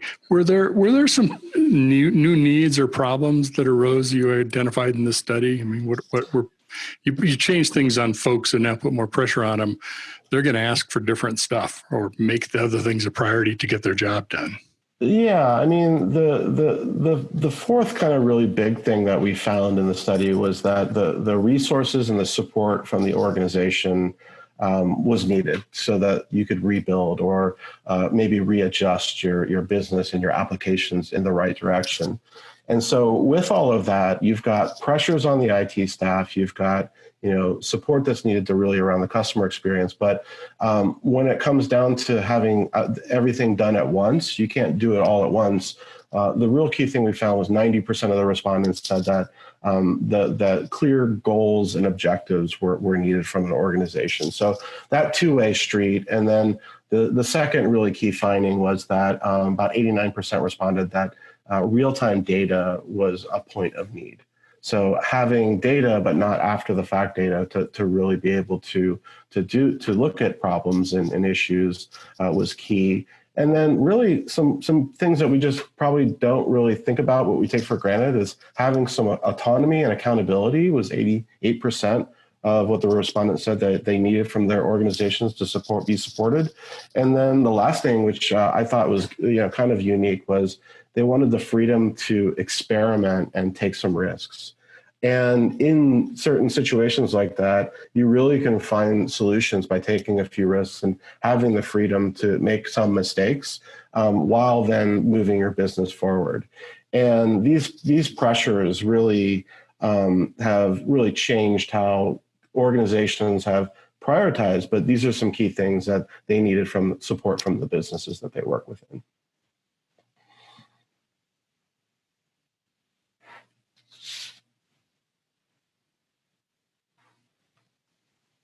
I can't hear you.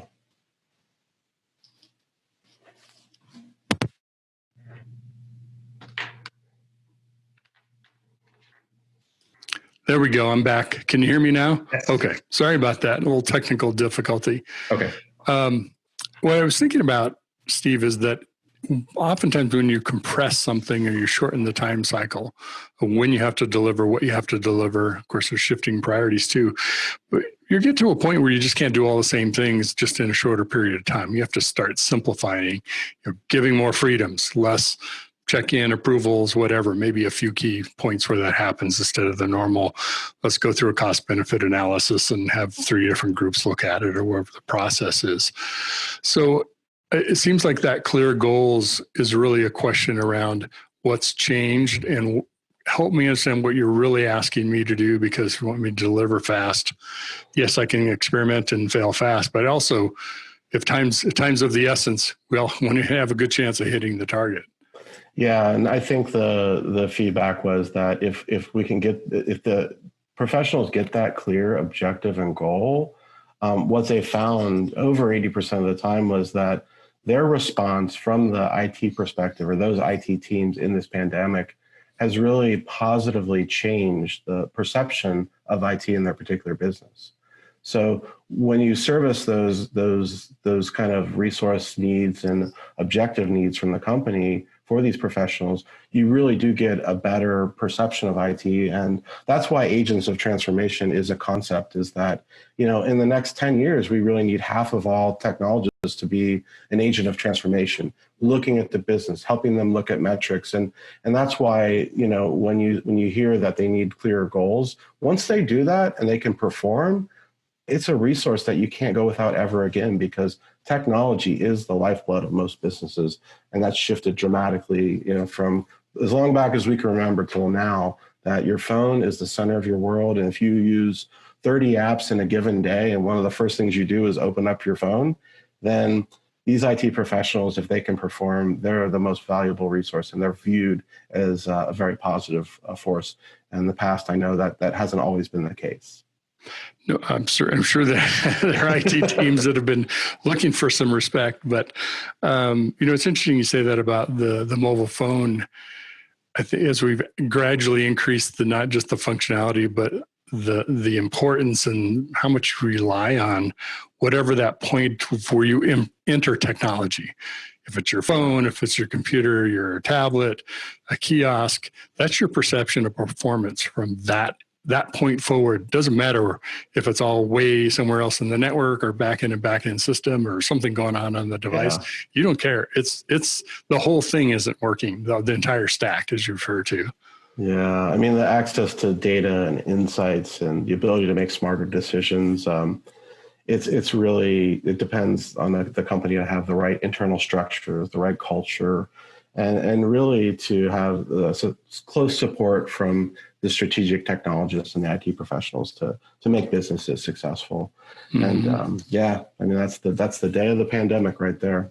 It is. I remember going back a ways, first LAN I deployed, and I got a customer support call. They said the network was down. Well, it was something with their computer, nothing to do with the network, but to them, that was the experience of the network.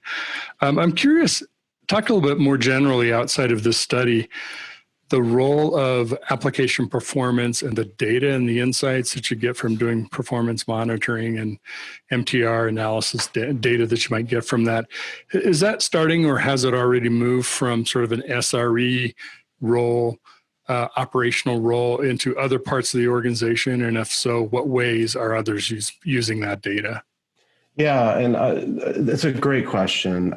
Some companies, I think, if they haven't started, they know they need to get there and get moving. The others that have started a while ago and are in a more mature state of DevOps and SRE have quickly realized, and we've heard it before, it's the DevSecOps, that kind of model. They're now able to look at, APM in a way that's performance of their application. But if you can really bolt on the business metrics to that, you've got a technologist that can speak the language of English in terms of performance and business. And that's powerful, because it's very difficult for business teams to really speak technology. So that's why this concept of agents of transformation, if we can get, IT professionals to speak both business and technology languages and really merge those together, it's a powerful discussion to really show that this was the impact, or in a good way with a release, or maybe in a negative way with a release. And this is what the dollar amount that achieved from that, which business teams are thirsty for, and technology teams, as they do the biz, dev, SecOps, and really, really push that envelope, you're seeing that even with our product, we can put business metrics on top of performance metrics. And that changed my career in the past, where I could actually say, yeah, this is what happened with that release. And that was powerful. And, if you have one of the larger retail customers as a B2B customer and you made a change and it went south, you could actually show historical trends of where it went, when the release went, and what happened. And that's just not an issue or an action around a problem. That's just a change in maybe the way you did UI or something like that. And that's why having technologists, SRE, is so important these days, to really look at that, give them the right tools in real time, and having the right data to be able to make really good understanding of what's happening in any given business application. When you think about the world we're in today, where we're deploying software multiple times a day, multiple times an hour in some cases, you can't wait for the customer to call. So a ticket to be opened, or maybe someone in the ops team who recognizes the network's getting overloaded. Well, meanwhile, that means the experience for the customer is just, gone the other side of the cliff. Oh, yeah. When you're doing things quickly, what do the business folks want to know? What do your business partners want to know? What's happening? How's it going?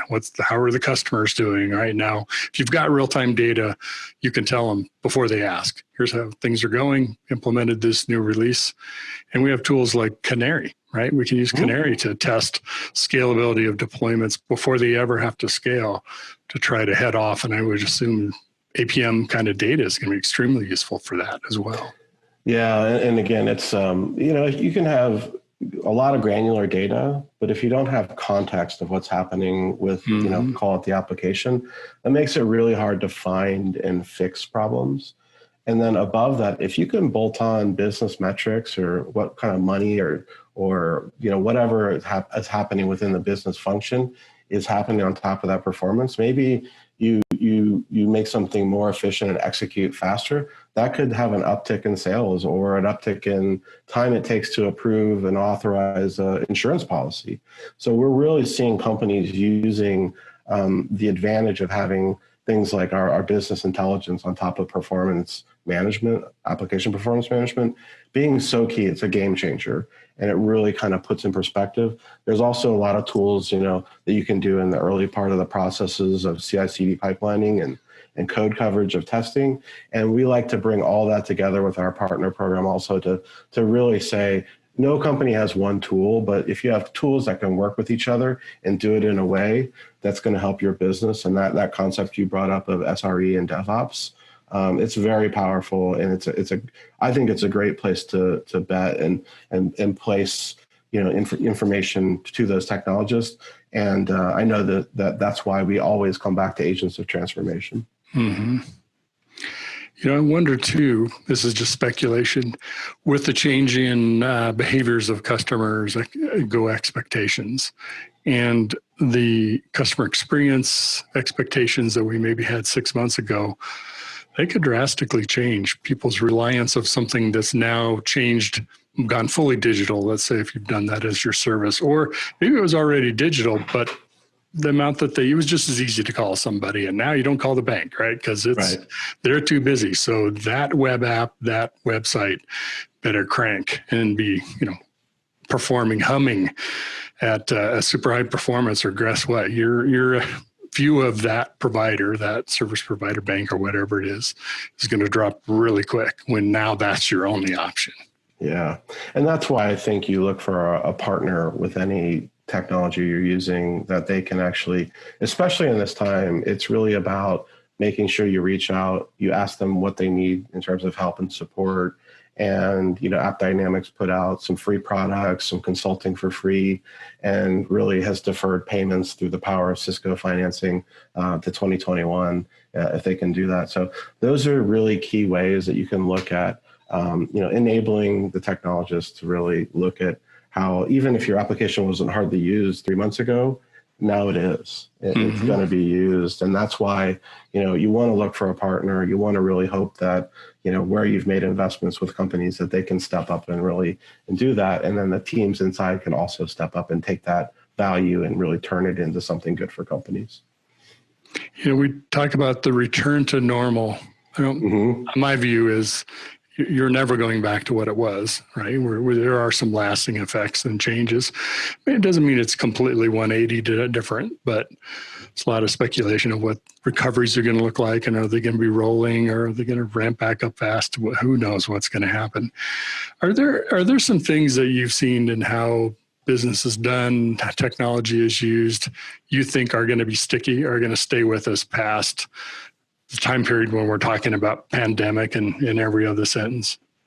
Yeah, I mean, when you think of we talk to companies across multiple, all verticals really, and some that are in a furlough situation, and some that are in a situation where maybe their business is going like this, but they know it's going to come back, and they're using that time wisely to invest. I do think we're now And I don't know for sure, but we're in a new normal where, I know for a fact I can order something and go pick it up and it's brought out to me, but there are certainly things that you can't, like going to the dentist is something you have to go in. But they're also using new technology. They had, in my dentist's office, a friend of mine's actually my friend who's the dentist has new lights in his every room that can pump out like 300 square foot rooms.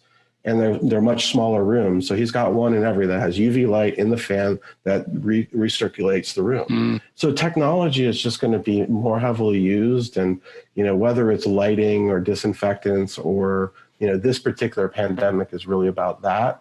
The application dependencies are really going to grow. And those who can shift their IT professionals to be more innovative rather than reactive to it are the ones who are going to have that, like I said before, better customer experience. And it's going to be different. And if it were all to go away tomorrow, we could go back to what it was. But I think the reality is that may not happen. Yeah, and I favor that view too. It may be kind of a strange question since you're at Cisco, but given that you're working in the area of application performance, what kind of advice do you give developers and development teams about application performance and either how to better instrument it or leverage the data that you're getting out of an APM tool? I'm taking a guess at a couple of things that you might offer them, but what are some insights or suggestions that you say to development teams? Yeah, so development teams are the lifeblood of product. And even when I was working as a CIO in the operational side, and we had a great agile process, we had an ITIL process. When we finally came down to actually being able to find problems and to show them and to build that dossier of information of why it was happening, you saw two teams that didn't like each other and potentially were really, they didn't like each other a lot when there were problems. And when you could actually come to find the problem and show it to both of them in a common language, my expectation would be they can also be agents of transformation and use that data to their advantage and say, hey, if I had a bad piece of code or a bad query or even a bad system or network dependency, it's not about this pointing of fingers. It's about let's do the right thing and make the business more successful because that's going to make us more successful. So my advice is look at the data. APM is a great way to do that. There's a number of tools that do great things too on the network and in security too. And just open your mind up that this is a huge ecosystem with a lot of dependencies, a lot of moving parts. And the code that they write may be the thing that generates the money, but really take a comprehensive look at all the dependencies. And lo and behold, you'll find that there's probably 16 SaaS endpoints that you're talking to, APIs over here, and things that are out of your control. And so having that view of it will give them a kind of a more mature view of, wow, I had no idea that when I hit a button there on my application that I wrote, it was going to execute 10 million lines of code and talk to 16 different data centers. And so that's my ask of engineers, because they're my favorite people in the world. And when you find a problem and you see the light go on with APM, it's a wonderful thing. And then it's less contentious.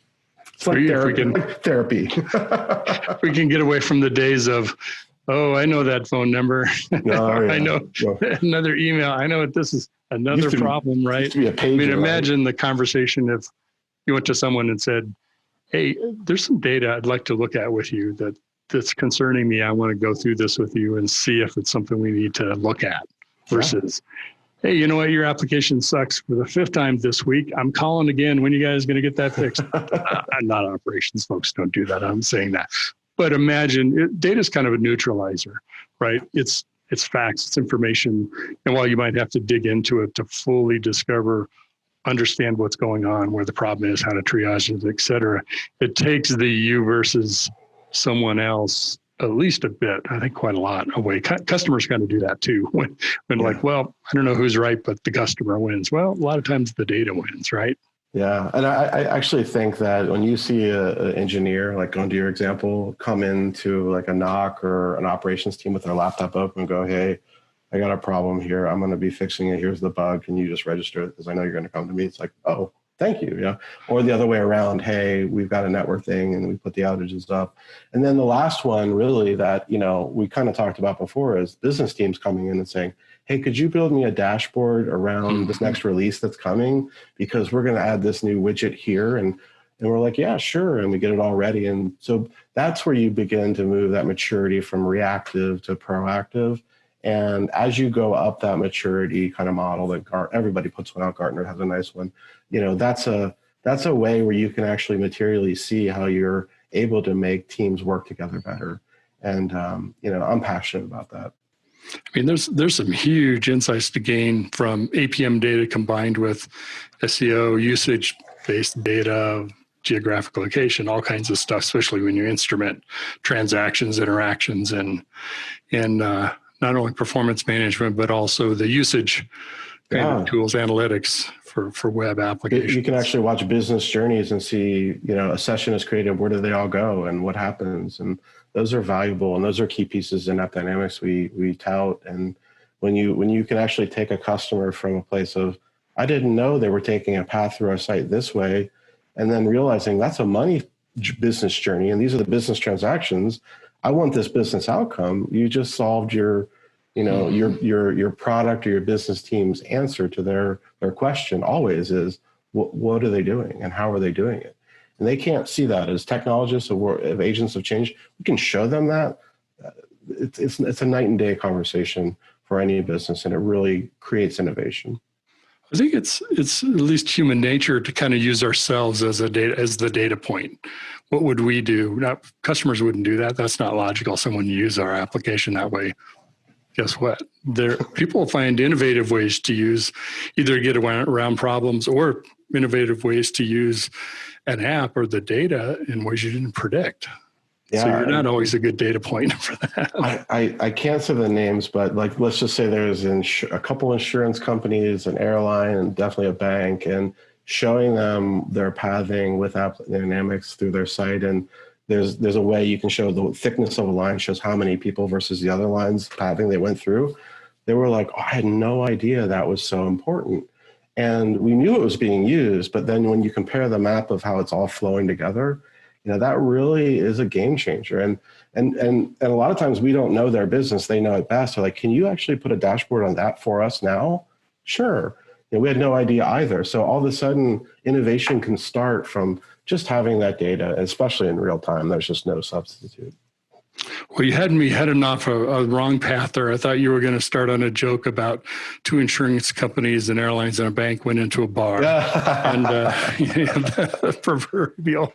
Well, it's been fun talking to you again, Steve. Enjoyed it. Congrats on the new report being released and insights, and really, I think, useful. Confirms if you're feeling those kinds of things in your job, this helps validate it. Hey, I'm not the only one. This is happening. Great. Okay. It's not me. It's all of us are working on this together. Yeah, no doubt. There's high pressure customer experience, and really embrace it and be that agent of transformation and change for your company. And it's been a pleasure. Enjoyed it very much. Agents of transformation. Thanks, Steve Long, Regional CTO with App Dynamics. Hope to talk to you again soon. Wonderful. Thanks.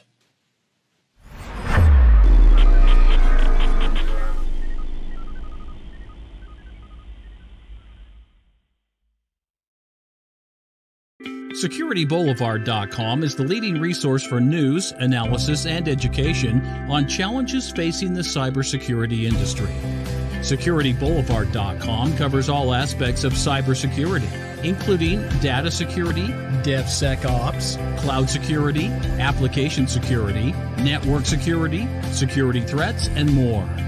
SecurityBoulevard.com has the largest selection of security content, featuring breaking news, blog posts, podcasts, and more. Visit www.securityboulevard.com to learn more. SecurityBoulevard.com, home of Security Bloggers Network. Thanks, Mitchell. Great interview. Good stuff there, guys.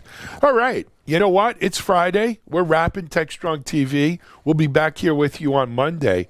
But until then, have a great weekend. Stay safe, stay well, stay strong. TechStrong. This is Alan Schimmel, and we're out.